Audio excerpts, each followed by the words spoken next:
আসসালামু আলাইকুম এভরিওয়ান, সকলকে স্বাগতম আমার নতুন আরেকটি ব্লগে। তো আজকে আমরা যাব ব্রাহ্মণবাড়িয়া থেকে সুদূরে সাতছড়ি চা বাগানে। ব্রাহ্মণবাড়িয়া থেকে সাতছড়ি চা বাগানে যেতে আনুমানিক 1 থেকে 1.5 ঘন্টা সময় লাগে। তাই আমরা ব্রাহ্মণবাড়িয়া থেকে রওনা দিয়েছিলাম দুপুর 12টার দিকে। তো আমরা হাওরের সৌন্দর্য দেখতে দেখতে চা বাগানে পৌঁছে গেলাম অল্প সময়ে।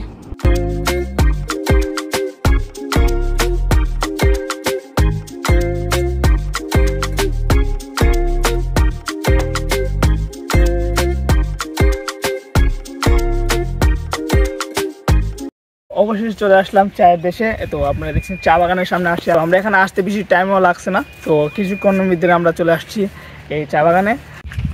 তো দেখেন চা বাগানের মাঝখানে রাস্তায় যাচ্ছি, আর ওরা সামনে আছে। তো আমার সাথে আসছে আমার 2 বোন আর আমার দুলাভাই। তো আমরা চা বাগানের ভিতরে এখন আমরা ঢুকতেছি, দেখতেই পাচ্ছেন। আর আমার ভিডিও করতেছে আরাফাত ভাই। তো আরাফাত ভাই কেমন আছেন? আলহামদুলিল্লাহ। আরাফাত ভাই নতুন নতুন বিয়ে করছে, তো ওনার জন্য দোয়া করবেন। খুব ভালো লাগছে এই চা বাগানে। আর আমাদের ব্রাহ্মণবাড়িতে কিন্তু বেশি দূরে না, সাতছড়ি। যে আমরা ব্রাহ্মণবাড়ির মানুষ সবাই সবসময় আসি। এই ঘরটার কথা বলো। ঘরটা অনেক সুন্দর একটা ঘর। আর এটা মেবি চা বাগানে যারা কাজ করে এখানে বসে রেস্ট নেই।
চা বাগান থেকে আমরা এখন ডিরেক্ট চলে আসছি সাতছড়ি জাতীয় উদ্যানের সামনে। তো এখানে অনেকগুলো রেস্টুরেন্ট আছে খাওয়া দাওয়া করার জন্য। আর আমরা দুপুর হয়ে গেছে, তো আমরা এখন খাওয়া দাওয়া করার জন্য খাবার অর্ডার দিছি। খাবার এতে একটু টাইম লাগবে, তো এই পাখি আমরা একটু ঘুরতেছি। তো এই জন্য সাতছড়ি জাতীয় উদ্যানে যাবো। তো আমরা এখন প্রবেশ করছি। বলো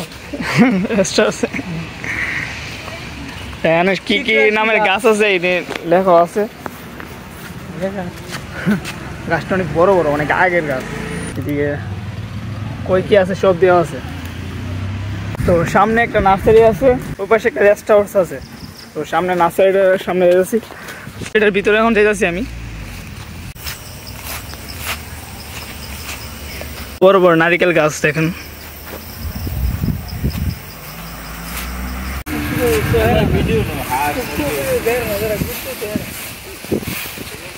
এসব জায়গা আসলে অনেক নিরিবিলি জায়গা, তো আপনারা আসলে অবশ্যই অনেকে একসাথে আসার চেষ্টা করবেন। তো আমি এখন ছাত্রীজাত উদ্যান থেকে বেরিয়ে যাচ্ছি।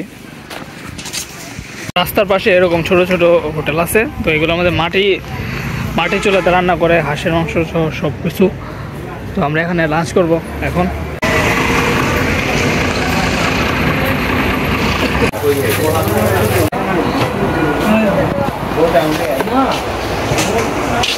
আমরা এখন খাওয়া দাওয়া খেয়ে এখন আমরা যাচ্ছি একটু ঘুরতে। তো সামনের দিকে আরো অনেক সুন্দর সুন্দর জায়গা আছে, এগুলো আমরা দেখবো এখন।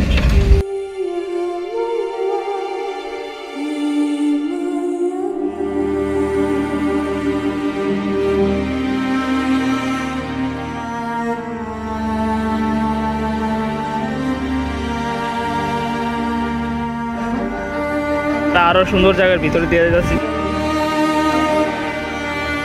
এদিকে চা বাগানের মধ্যে একটু নামছি, তো ওইদিকে চা বাগান ঘুরে আবার এখানে আসছি। এখানে চা বাগান আরো সুন্দর দেখতে, চা তৈরির কারখানা আছে, তো এখানে যাব। আর এটা ভিতরে ঢুকতে পারলে ঢুকবো। ভিডিও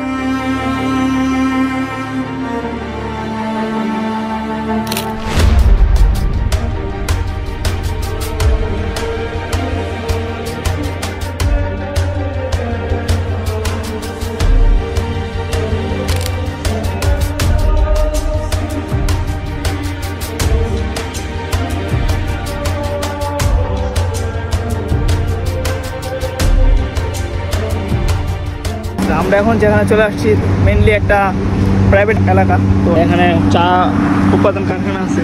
এখানে যে বাগান থেকে চা তুলে দিলে এখানে চা প্রসেসিং করে চা পাতা বানায়, যেটা আমরা খাই।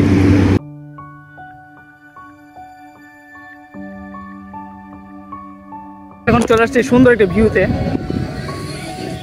এই জায়গাটা থেকে ভিউগুলো অসাধারণ। তো আমরা এখান থেকে কিছু ড্রোন শট দিকে